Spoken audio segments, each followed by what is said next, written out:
Welcome to A Date with Darkness podcast, where I will be discussing the impact of hurtful and abusive relationships and how to overcome them so that you can move through your pain and get to the kind of healthy relationships you want, need, and deserve. I'm Dr. Natalie Jones. I'm a licensed psychotherapist based in California. While I hope that you find this podcast educational and informational, please note it should not be substituted for treatment with a licensed mental health professional. Also, due to the nature of the podcast, some of the information presented on the show can be sensitive to some of my listeners, so please note that listener discretion is advised. Hello and welcome back to the show. So happy that you were here, and again, Happy New Year. And so this is a new season for A Date with Darkness, and of course, thought I would start the episode of the new year off with a bang. So I have a very special guest planned for today's episode. But of course, we'd like to get through the housekeeping. And, so we'll get straight through that. Just so you know, if you have any questions, comments, or concerns about the podcast, please shoot me an email over at adatewithdarkness@gmail.com. You can find this podcast episode as well as all of the others on drnataliejones.com and go to the link that says podcasts. And, while you're there, you can certainly sign up for the newsletter as well as take a look at the blog and the services offered. And as you know, individual and group coaching memberships have opened, and so we're ready to begin enrolling in that. So please click the link in the show notes to sign up for that. If you're ready to kind of look further into it and you want more information on that, the link in the show notes will give you the details and you can be on that newsletter. Okay, so as promised, I have a very special guest planned for today's episode. And it is a guest that you are familiar with. It is Dr. Donna Oriowo. If you are a longtime listener of the show, then you know that she's been on 2 previous episodes with us before. And I just love having her here. It's really like talking to an older sister when Dr. Donna and I get together. And before we get into the episode, I would like to preface this. There is some strong language used in this episode. So if that is a trigger for you, please, fast forward, or, you maybe want to come back to this episode at a later time. And again, we definitely get into some sensitive topics here. We definitely get into topics about racism, colorism, and how that is, abused in today's dating culture. So just FYI, some of this stuff is a deeper topic, and but I think you'll enjoy it nonetheless. So hang on for the ride, because this episode definitely packs a punch. Hello and welcome to the show, Donna. How are you? I'm all right. Thank you for having me back. It's always exciting. Right. This is your 3rd time on the show. So you are definitely a friend of the show, and I'm so excited. But for the people who are tuning in for the first time or happen to not be familiar with who you are, please tell us who you are, the passion behind your work, and what you do. All right. I am Dr. Donna Oriowo. I'm a sex and relationship therapist in the Washington, D.C. area. I own a private practice called A Nod Right, which is about giving you a nod in the right direction for you. Our specialty is really in how colorism and texturism impact mental and sexual health, though the love or the drive behind it is my love for Black women. I'm so very deeply in love with us. I think that we are awesome. And I think that the world around us is in a lot of ways just designed to hurt us. So I also spent a lot of time talking about sex and relationships, of course, but about self-esteem, sense of self. And my goal is just to help people live the best life for them that they want, that they define. That's so eloquent that you put it that way. And of course, the first thing that piqued my curiosity about what you had to say is that you felt like the world is designed to hurt us. Can you say more about what you mean? I mean that it wasn't by the original creator, no, but by the hands of white supremacy and white supremacist patriarchal capitalism specifically, and the way that that has shown up. It is not designed for the love of a Black woman.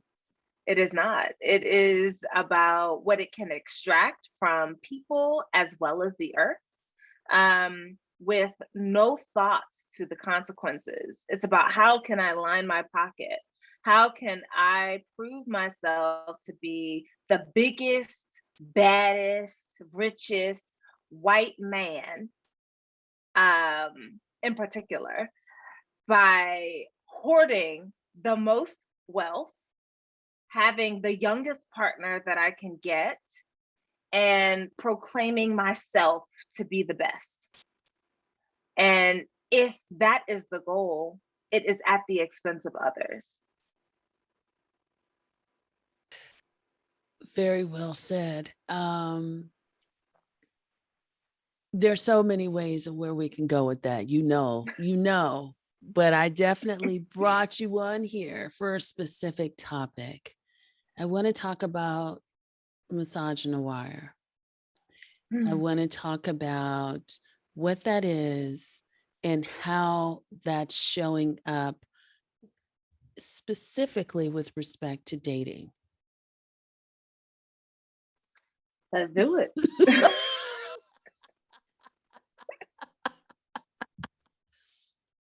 I feel like Are we ready to go there? We're ready to go. We're ready. We stay ready so we don't have to get ready. Boom.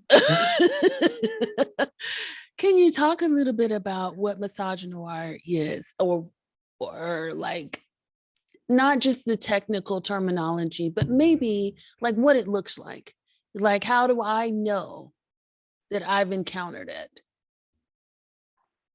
Misogynoir, for folks who are just coming to the word, I like to try to sort of separate it out. Like there's misogyny and noir. And that is where the two words integrate there. So the misogyny is like when you're thinking about like a contempt, a dislike, a prejudice against women. That's misogyny. Misogynoir is a very different dialect flavor. It has its own island of foolishness because it's now not just about a hate or a contempt or dislike for women. It is for Black women specifically. So the noir is, of course, the Black. So bringing the two together, it is about how sexism and racism come together to make this ugly ass child to hurt people, to hurt Black women specifically. Okay. And when I define women, I like to make sure that I'm being clear that I mean people who are cis as well as trans.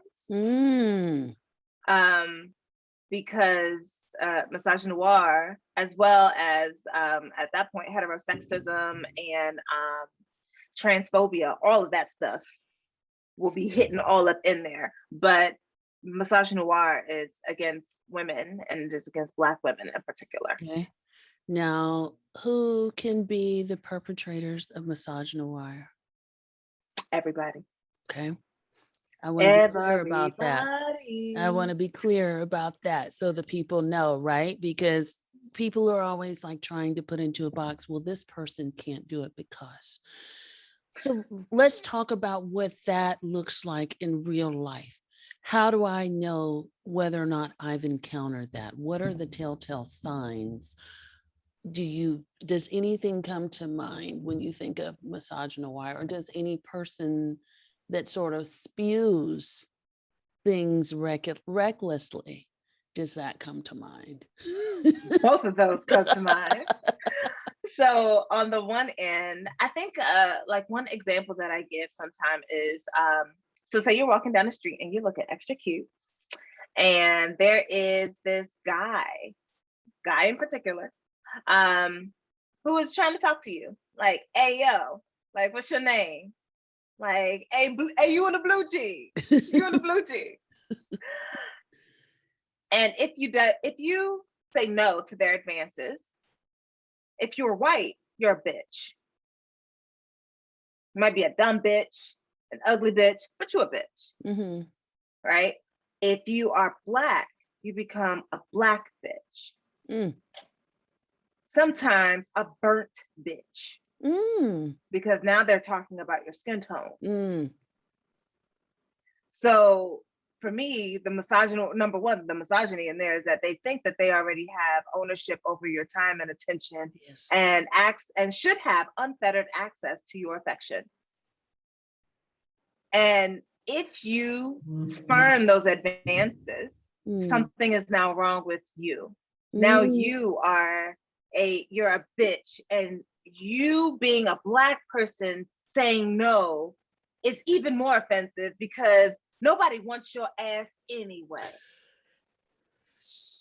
And you should be grateful that I even came down from on high to entertain your ass. Misogynoir. And who comes to mind? And for all broken clocks that are right just twice a day, Kevin Samuels. Ooh. Are the people ready? What is it? If you're not ready, get ready. What is it that you think about Kevin Samuels? And the interesting thing is we're right on the money about that. Anytime one of my clients or anybody that I'm working with comes to me and they say, the guy that I'm seeing, he refers to Kevin Samuels. And, he's saying that he follows Kevin Samuels. And this happens quite a bit. Actually, I'm in California, so I'm not sure regionally if it happens anywhere else quite as frequently, but I know in California it happens a lot here, and where I have a lot of people coming, and they're like, so, and I'm like, for me, like if someone mentions that they follow that sort of teaching, that's a huge red flag. Absolutely. I think for me, the thing about Kevin Samuels, and maybe he does have something to offer. Like I said, broken clocks are also right twice a day. You just don't rely on them for the time. Sure.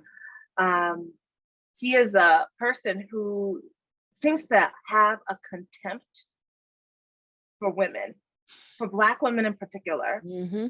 But this idea, but this contempt doesn't even, like, I like to give the benefit of the doubt wherever I can. And I've only seen maybe a video or two ever done by him. And the contempt doesn't necessarily seem to belong to him. It seems like it was adopted by him. Meaning what? Meaning that when he talks about what a woman brings to the table, and he's speaking specifically of physical beauty, like, is she cute enough to even demand the things that she's saying that she would want in a partner? My thought usually goes to, well, whose definition of beauty are you using? Yeah. And that's what I mean by does not even seem to belong to him.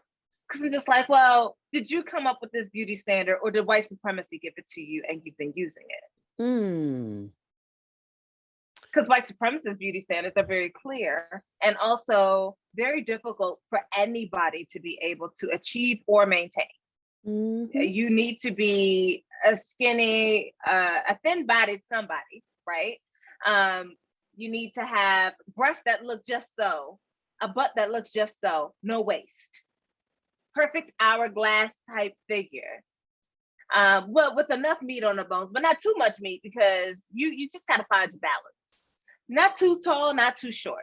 Blonde hair, blue eyes. Lips have to be plump, but not so plump that they would mark you as being Black.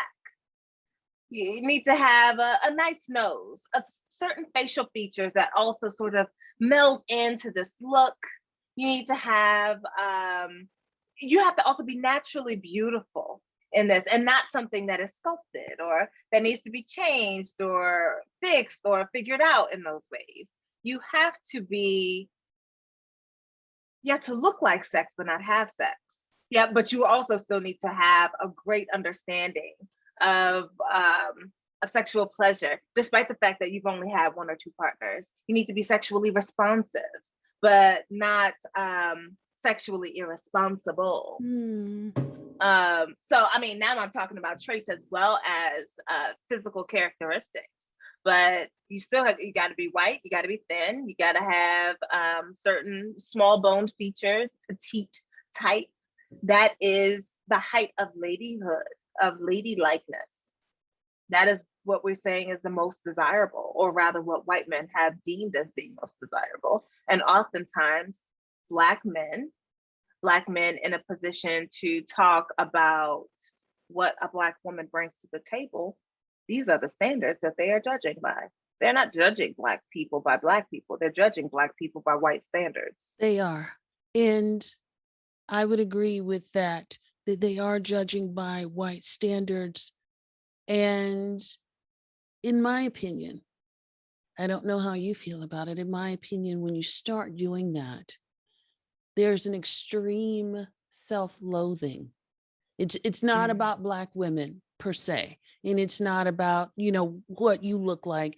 It's about me hating myself and everything that I represent, that I have to then project that onto you or onto a group of women.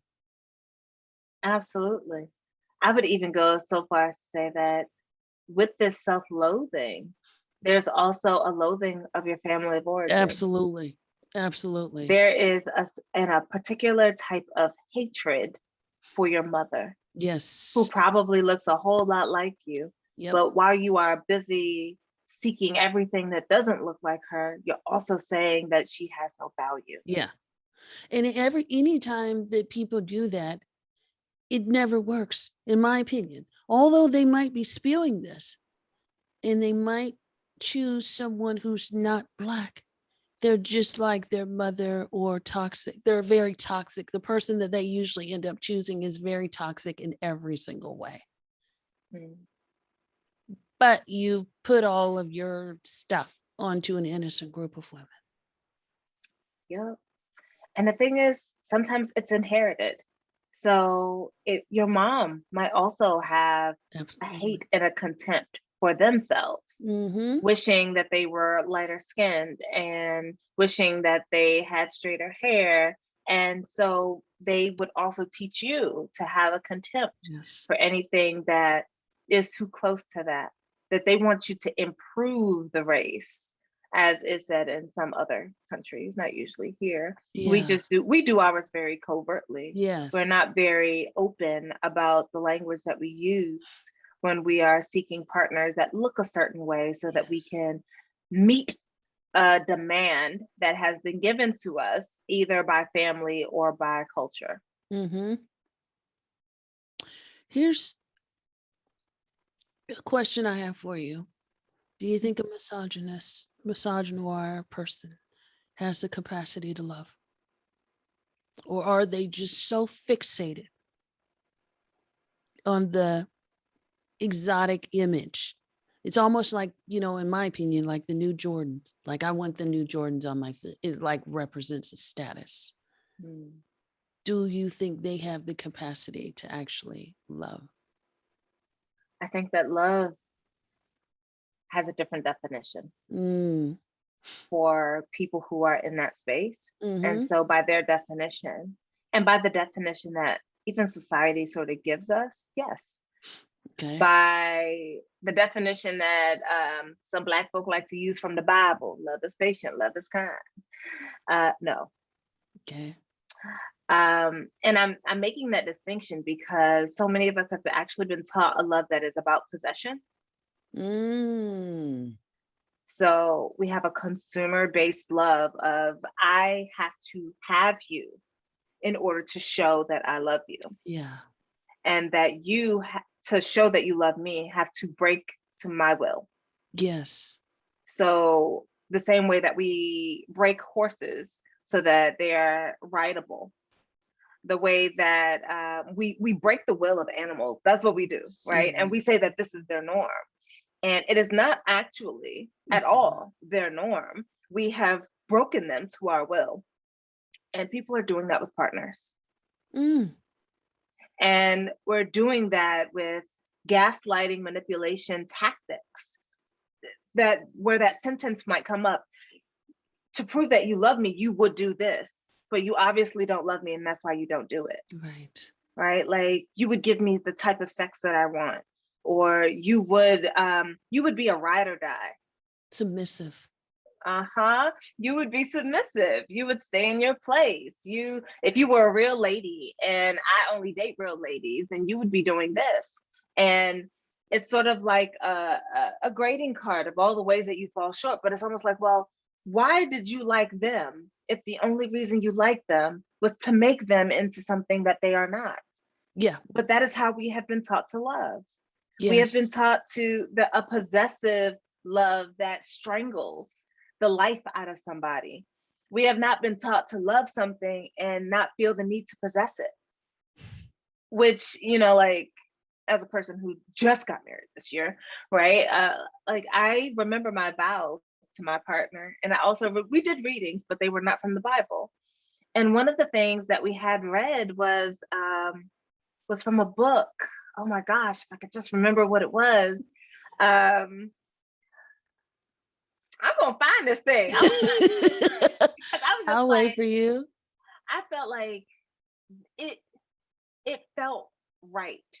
Okay. It made sense, because this is another part of the promise that we're making to each other. So it's from Toni Morrison's Jazz. That's where it's from. Oh, nice.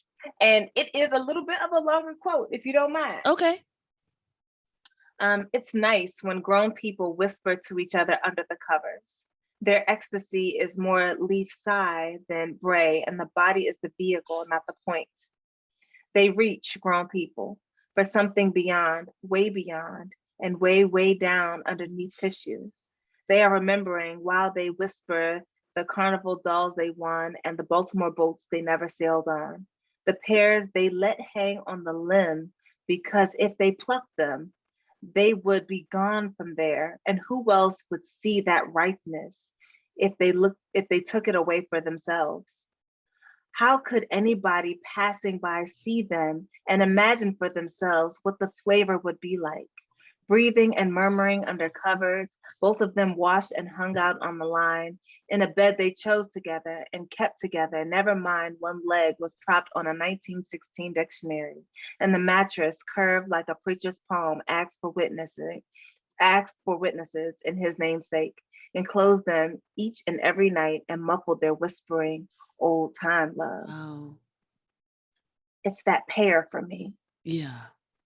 We see something, we like it, we love it, we pluck it. When you pluck a flower, what happens? It dies. Yeah. Did you really love it? Did you really love it? Or did you want to possess it? But this is the love that we have been taught. We've been taught the love where you pick the flower that you admire and bend it to your will, bring it to your space, to live only a little longer, because it's going to die. It will never be able to be what it was when you saw it. And we are not interested in having partners who are who they are. We are interested in having partners who we can possess. So we don't want them to be, we want them to be with us but we want to own them. So when I talk about my partner, I still use the possessive, my partner, but I'm just like, I hate it every time, because I'm just like, I don't own you. Yeah. And you don't own me. I am living my life and you are living your life, and we have chosen to live our lives together, both separate and apart. I am not a possession. You do not get to pluck me from my life and bend me to your will, to hope that in marriage these things would change about me, nor do I get to do that to you. Wow. That is a radical way of living, because a lot of us have not been taught that. That's true. It's true. Very, very true. And I think that's the importance of why we're talking about this. is that, misogynoir is a huge red flag that has nothing to do with you, or the person that is on the receiving end of that, because a lot of people have been conditioned that if someone is spewing those things onto you, there's something wrong with you and that you must change. There's a lot of women who are undergoing surgeries. They're undergoing skin lightenings and things like that, and have just really just sort of contorting themselves to make themselves more desirable, only to then still be picked apart for undergoing those things. Yeah. It's an ugly sort of catch-22. It's like you need to be this thing in order to be worthy of these benefits. But if you do that, then you are still unworthy because there is a prescribed way in which someone wants you to have it, right? So it's the natural beauty that this is what you naturally look like or naturally enough.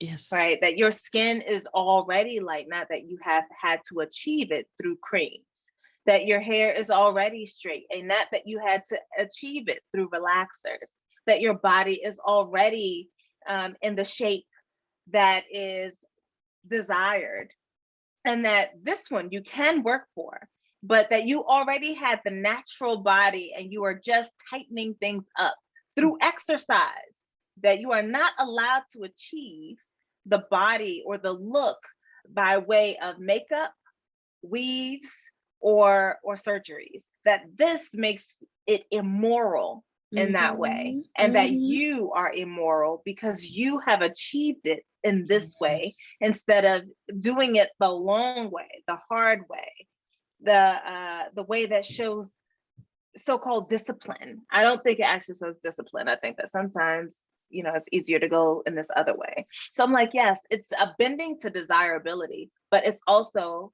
a gaining of power. It is. To meet the demand that would otherwise keep you out from certain jobs and partners and being able to elevate in the way that you would like to elevate.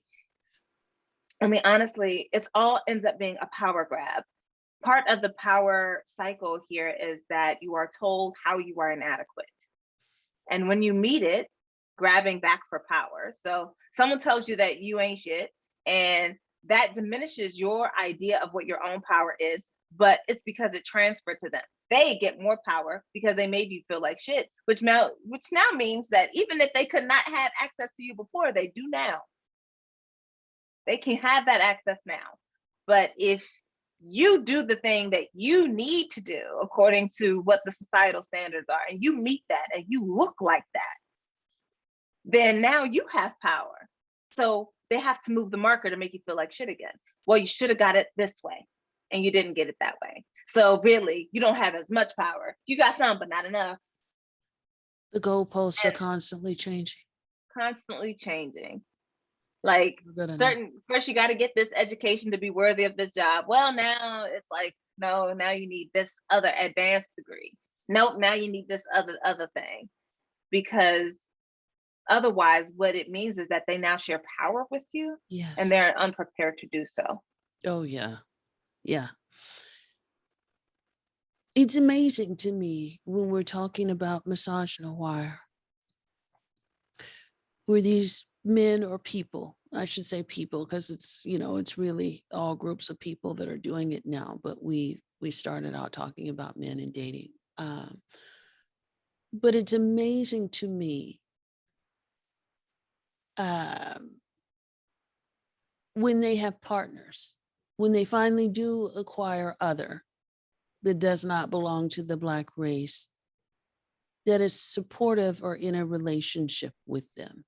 Because in my opinion, or my mind, if someone is spewing that type of hatred towards a group of people, even though you might not feel that you are part of that group, I don't think behind closed doors you're getting treated any better. Oh no, there's no way. You've been exotified. and at the expense of other people and at the expense of your actual personhood. Yes. And I think part of the problem for me is not even necessarily that someone would date outside their race. It's that they would date outside their race and then denigrate the people that are within it. Yes. So like, exactly. I don't date these type of people. I don't date Black women. Oh, I don't date Black men because all of them are like this. I'm like, well, in doing that, especially with your partner, and they're agreeing with you, that's a problem for me. Yes. And the problem for me is that for them, it's still familiar because generally speaking, everyone has been taught anti-Blackness. Yes. So when you are dating someone outside of your race, but you're talking shit about the people of your race, then it's like, well, what exactly do you think you are bonding with this person on? Because it sounds like both of you are bonding on your shared hatred of Black women or of Black men, of Black trans folk, of Black LGBT folk. I'm looking like, it sounds to me like y'all are loving each other based on your proximity to power. Yes. Which is not that you love each other, it's that you hate them. Yes. How toxic and for the is life that? of me, Yeah. I'm just like, if that's not a trauma bond. It's very toxic. Very toxic. But you are also not exempt from that person's wrath. It's going to show up differently. But anytime anybody is classifying their hatred for a group of people, I don't think things are all roses and peaches at home. I just don't. And I think They that's a can't huge be. red flag, so especially if when someone is very comfortable, and we're in the age of social media, TikTok and all that kind of stuff, and people are very comfortable with saying this on a national platform. Mm-hmm. They're very comfortable with just saying, there's like these videos of we'll go with Black men because those are the ones that I've seen. I'm sure there are others that have this music, and you think just because I'm Black, I like Black women. That's kind of how those videos go. So for me, whenever someone is making a public statement about that means a couple of things. One, they're very comfortable with saying it. Two, they are so comfortable with saying it that they don't think that there's going to be any backlash.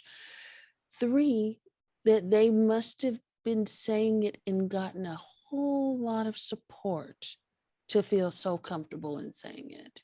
And it also, four, it brings me back to what you were saying before. It also makes me wonder if their family has also been very supportive of them saying it. And so it has become a norm. I think like when we get into speaking about like this, the fetishizing that happens, Absolutely, as far as being able to pick these partners, I think that we're missing the other side of the fetish. And if you are fetishized in this way, often that also means that you're dehumanized. yes. You are the sum of your parts in some way. Sure. Like it's just like, oh, you're just your ass, you're just your lips, you're Which is just why your I skin asked tone about or your hair love. texture. That's exactly And why I'm asking about love. it's like they love your features. Yes. Because they want to possess your features. Yes. But does that equal out to love of you as an entire person? No. And I don't think so. I think that No. it's very difficult to love someone that you put on your arm as candy to prove to other people that you were able to get this type of person. So like, yeah, this person is a status symbol. Yes. If they're like a Benz is a status symbol, Yes. like a car is a status symbol. But when you make a person a status symbol, they're no longer a person. They're now a possession. They're just a thing. And that means all things at some point can be upgraded. Or because there's always going to be some new thing that is coming around the horizon. So it's funny because I actually tweeted. Yeah, I don't tweet very often. But when I did, I was just like, you know what? Men in particular, I think, have a homoerotic need to impress other men which is not a problem until they use white supremacist capitalism as their way of proving to one another that they have value by way of making women into not more than a possession. Mm-hmm.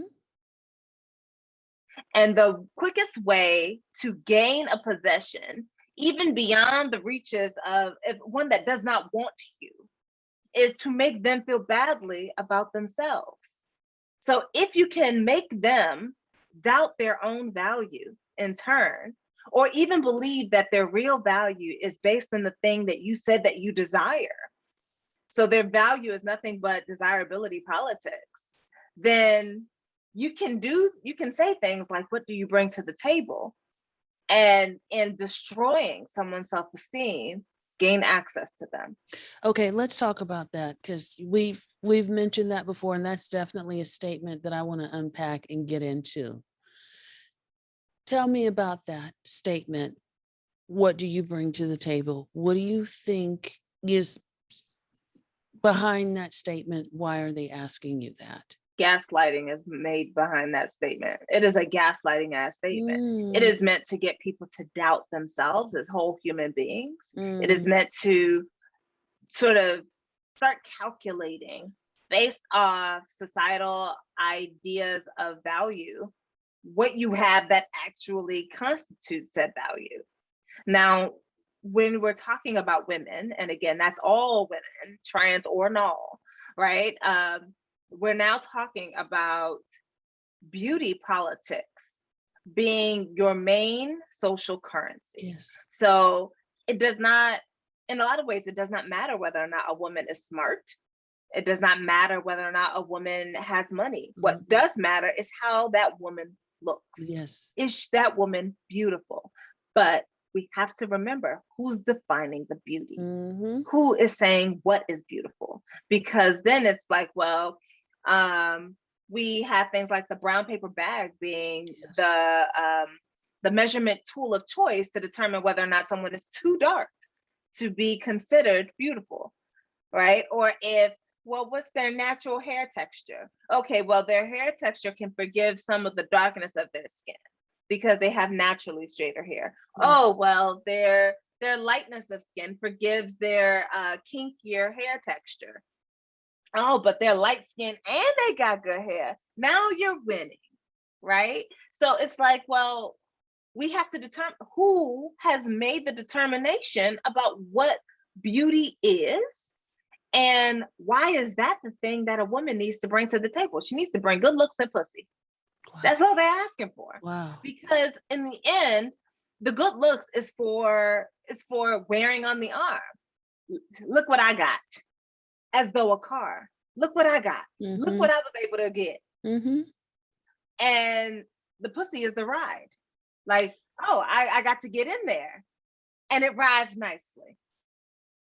And I'm not worried about whether or not I'm hurting my car with how I drive it, how I have sex with this person. I am worried about my own pleasure. I'm interested in my own pleasure. I am interested in titillating myself. She is little to no consequence. She really isn't it. When what do you bring to the table becomes the question. And I would say this also vice versa. This is not a question that anybody should be asking anybody when they're dating. What you bring to the table, I'm like, how about you ask about their goals? What they like about themselves? What they see for their lives? This gives you a sense of what their values are. But when you ask what someone brings to the table, you're not asking about values. You're not even asking about compatibility. You're asking about money, sex, and what can you do for me? Yeah. How can you elevate my life? Exactly. And I'm just like, even, and this is a question that actually came from the employment market, right? So this is a question that they used to ask in interviews, but that shit also throws you off and makes you doubt what you bring to the table.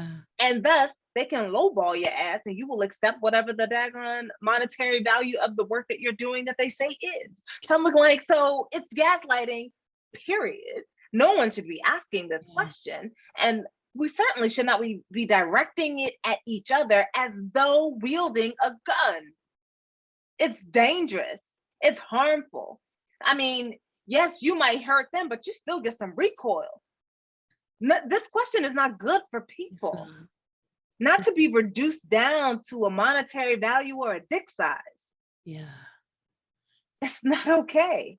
And I think that this is something that we need. I personally believe that we need to remove this from our lexicon. Now, there are some people that will fight for this question and fight for the right to ask it and answer it. And they will even talk about the value that they see within the job market. But as a person who also owns a business, I don't ask people what they're going to bring to my table.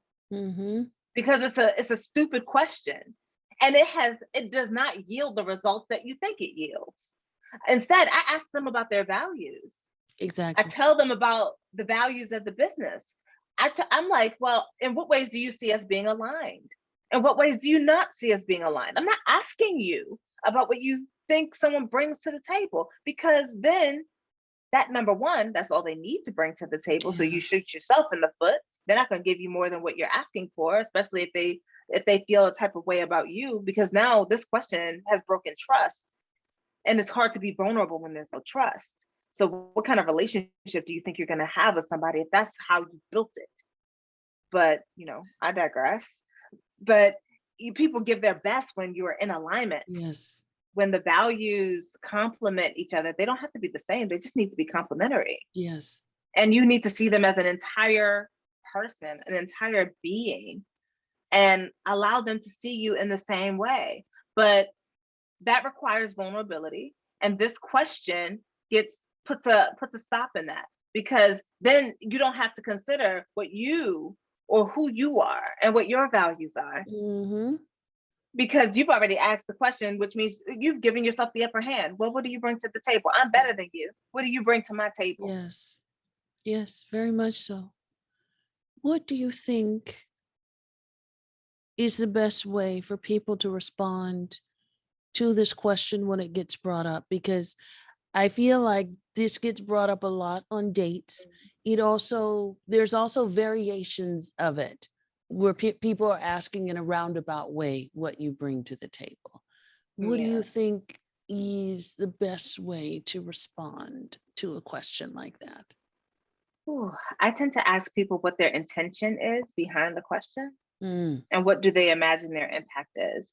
And I know that this ends up being really old. Like, anyone who has listened to me talk anywhere knows that I'm constantly talking about intent versus impact. And the part of the reason that I do so is because I don't know that a lot of us are speaking or even asking questions with a whole lot of intentionality. And we're certainly not exploring the impact that we have on some of the things that we are saying, doing, or asking. So in asking someone what their intention is, like, what are you trying to get at here? And letting them know the impact of the question that they ask you. Like, well, when you ask in that way, it makes me think or feel like this. And that seems so outside of the scope of the values that I was getting from you. So it feels misaligned. And I can't be in a situation that feels this misaligned. Like, if that's a deal breaker for you, being able to say, actually, those type of questions are bothersome for me and makes it feel like you're reducing me down or reducing our interaction down to a simple transaction. And if that's the case, then I actually would just like to exit stage left. It was great knowing you. Here's my portion for dinner. Goodbye. Right? Just like check the deuces and leave. So I think that is, I think sometimes people stay on the full date because they feel like you have to get to the end. And I'm just like, well, whenever you're finished is the end. And sometimes it might be that question that actually sparks your being finished. But I say use that as a moment for dialogue, because some people are asking the question, but they're not thinking intentionally about the question that they're asking. They're just asking a question because, social pop is saying that you're supposed to ask this question. And we are not necessarily digging deep into what a question like this even actually garners, because for most of us, asking this question doesn't get you an idea of whether or not the person is a good match for you. It just gives you an idea of check boxes, right? And a checkbox does not speak to it does not necessarily speak to compatibility in that way. Exactly. Yeah, Because I'm just exactly. like, well, what you bring to the question is are you interested in a transactional relationship where I apply X, you give Y, and this equals Z? Is that what you're going for? Like, you have money plus what? Money plus you being able to clean up my house equals relationship? Yeah. Like, is that what we're saying? Because I guess I just try to get to like, well, where are we going? Yeah. Because I saw it on Instagram the other day. There was this post that was talking just about like men are uninterested in transactional relationships. Like, if you're saying that you just want unattached sex, right? Then why aren't you paying a sex worker? Yeah. Like, why do you have a problem with that? Because they're not actually interested in transaction being on that end. They want to set the terms with the transaction, but they want to receive genuine like and care from the person. Like, I want to have sex with someone who wants me, who makes me feel good, feeds my ego, strokes my back, but you don't want to give it back. I don't want to give anything back. I'm not looking for reciprocity. I'm looking to be able to take. And I know that in taking, I have to do X, Y, and Z, or say X, Y, and Z. Otherwise, I'll be looked at as a bad guy. And I also don't want to be looked at in that way. So I'm like, you want sex with no strings, but you're not looking for transaction, but this is transaction. Absolutely. So I actually, like, sense. I saw the question and I was just like, "Woo, baby, make it make sense. Make it Say make that." sense. The math ain't math in here. And it very rarely seems to be mathing. But I guess I'm just like, I would be asking like, well, I would ask someone, I tend to lead with curiosity. So, well, what was the intention behind that question? Because this is the impact that it had for me. Yeah. And even being able to say, you know, like when I hear that sort of question, it sounds very transactional to me. Yes. Like you are looking for me to almost check these boxes, almost like we're still on Tinder, or we're still on Grindr, or we're still on some sort of dating app where it's like you're trying to check box my attributes, but not necessarily get to know me and what those attributes even mean in context. You're just looking for but you don't want context. So I'm trying to get at where you're going. Like, what is it that you're ultimately wanting to know? Because this question ain't doing it. That's an excellent point. I would also add, just because someone purports misogynoir doesn't mean that they won't sleep with a Black or dark brown person. And I think that is a different type of fetishizing, where they would fetishize you. Again, very similar as a sexual object, but they then use their status or their level of entitlement that you should be grateful that I'm giving someone like you my time and my attention, and you should be grateful for what you get. You can be an object of sexual desire, but not for someone for whom I would expend actual affection. I don't want to be seen in public with you. Well, I'll see you after, because you would bring down my status if I was seen with you. Like, even if I really like you, I can't be seen with you. I can't be seen liking you publicly. I can like you privately. I can even make you feel special privately. But you need to take what I am giving you in this space. You are my dirty little secret. Because I can't be seen with someone that looks like you, someone at your size, someone at your color, someone who's your race, someone who was not born cis. I can't be seen liking, loving, caring for someone that looks like you, because I open myself up to the same hate that I like to give when you're not around. If that doesn't do a psychological number on people, I don't know what does. the act of trying to employ it and the being on the receiving end of it, all of it, it's like a fuckscape. No one is getting out of this. Yeah. No one is out of this unscathed. I think that oftentimes we think that if we're the perpetrator of something that we got off easy, or because we're harming someone else and I'm going to hurt them before they hurt me. And I'm just like, you still hurt yourself. Yeah. You are still hurt.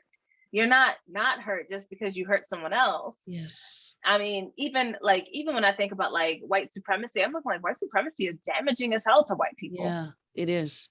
There's a loss of personhood, Yes. of any sense of individuality, of a Connection. sense of at-homeness, Yeah. and yes, and connection with self as well as others. Mm-hmm. And they basically sold their soul for supremacy, right? So it's just like, you lost. You lose. You did not win just because other people are harmed. You lost too. And we think that it looks better. And so many of us are also willing to barter pieces of ourselves to have access to it. Mm-hmm. And then I'm just like, but what happens when you get to the other side? You probably still feel like shit. There's a reason there's a lack of satisfaction with the life, where there's a constant reaching and yearning and going for more. You will never be satisfied because there's something else that is missing. And the thing that is missing is not more power, it's not more money, it's not more supremacy. It's more connection, it's more love, it's more vulnerability. Yes. So, I mean, ultimately, you can't win for losing. I agree with you there. Do you believe, this is my next to last question for you, since we're at the end of the hour, it went so fast. Do you believe that misogynoir is rooted in trauma? I believe that most hurts that we give out to others is rooted in trauma. Yes. I believe that there's a trauma of how women just in general are treated. There's a secondary trauma, not even secondary, but another primary trauma of how people of color, Black people in particular, are treated. And I think that none of us have gotten by unscathed. Yes. So what makes people, do you have any thoughts on the divide between the people who are perpetrators of misogynoir versus those who are on the receiving end? Say more. What do you mean? Like, why is it that maybe someone, like, let's say we grew up in a household where we were taught not to love ourselves, love the skin that we're in. Okay. Maybe we have a house full of siblings. Why is it that, one sibling may purport misogynoir, may treat their relationships in that way, versus the other one may be constantly looking for love and validation and bending themselves to meet an expectation that they can never meet because the goalposts are constantly changing? I think it's because, what's her name? Emily Nagoski. We're all made up of the same parts, but they're arranged in different ways. And so we are impacted differently. And the way that we interpret it is different. And it is going to be unique to us. It may not be completely unique, period, but it's going to be unique to us. It is our experience. And the way that we respond to that experience is going to be based off us and where we are. And I think that we also have so many differences, little minute things, as well as large things between us, that how we respond when we are hurt in that way is wholly different. For some people, that makes them yearn for power. For some people, it makes them sort of crush in on themselves. And for others, they find a sort of in-between route toward healing. The crushing in or the lashing out, those are both trauma responses, and they're valid. And it's like, well, damn, this is how I reacted to this thing. And some people are like, okay, but I need to heal from this, so I'm going to do X, Y, and Z to make sure that I move beyond this. But I'm just like, well, some of it is access, some of it is time, some of it is recognition that there's even a problem. Some of us, we're not slowing down enough to even look at the values that our foremothers and fathers and fore uncles and aunties and for folk gave us in the first place. And so we're not willing to do the inner work or the shadow work or any of that because it's painful. And we aren't ready even to face the pain. And I would even go as far as to say that, like, even when I think about trauma and think about the mightiness of the brain, sometimes memories are snatched. So you are living a disembodied life and you are not even seeing the connection between your behaviors and your past and the reactions that your body is having to the things that you continue to do. Amen. So whether that's lashing out or crushing in, I think that there is, we don't feel safe enough yet to get those memories back. Because the memories, I find that sometimes they do come back. I've had plenty of clients who did not come to therapy at all to talk about sexual trauma, but in our working together, in my creating a safe space and an openness and an acceptance, and they receive my unconditional regard and my love and my caring, because I believe that a therapist I have every right to love my clients, and I do. I believe that in that space, memories come back. Memories of past harms, of things that their brain snatched from them, they come back in those moments of safety because your brain is finally releasing the tension and saying, we're ready to process this now. You're in a space where you can. But what happens when the world is still against you and there is no safety? Absolutely. Nothing. You will continue to be disembodied. You do. Surviving and not thriving. Exactly. You have anything coming up that we can support you with, and how can the people find you if they are just as enamored with you as we are and they want to get in touch with Dr. Donna? Well, you can follow me on Instagram at Dr.Donna Oriowo. My therapy page is at A Nod Right. And we have so many things coming up that it's not even funny. Like I literally just spent yesterday sort of going through my calendar, marking when I'm taking off and what kind of programs I want to run and when I want to run it. Yes. So first up in January is a goal planning webinar. It's happening January 22nd. You're going to have to continually check my page for when the link drops because the link, none of that is open yet. But it is coming and this is going to be for people who are wanting to goal plan with a mindfulness type set, because I think sometimes we'd be like, I want to do all the things. And I'm like, let's bring that in to something that feels more manageable so that at the end of the year, you don't feel like you failed. And so that we can also keep in mind that we're still in a panini. Yes, we are. Awesome. Well, of course, I love you and I appreciate you coming back to the show and spending all of your knowledge and chopping it up and keeping it real for me and the people. And I will be in touch. And this show will definitely air in January. It might be the first show of the new year, so we can start it off with a bang. So maybe by that time your link will, and we can put that in the show notes. Oh, the link should definitely be up by then. So that'll be awesome. And thank you so much. Thank you. All right. I would love to hear your thoughts about this episode with Dr. Donna Oriowo. And if you would please do this podcaster a favor and make sure you go to iTunes and leave a positive review so that others can find the podcast. Please like and share the podcast with others that you know may benefit from it. And if you want support, my Facebook group, which is free to join, with other folks that are healing from abusive relationships and that are continuing the discussion about the podcast, please do join the Facebook group, A Date with Darkness. And as always, thank you so much for hanging in there with me and listening to this episode. And until next time, take care of yourselves and be well.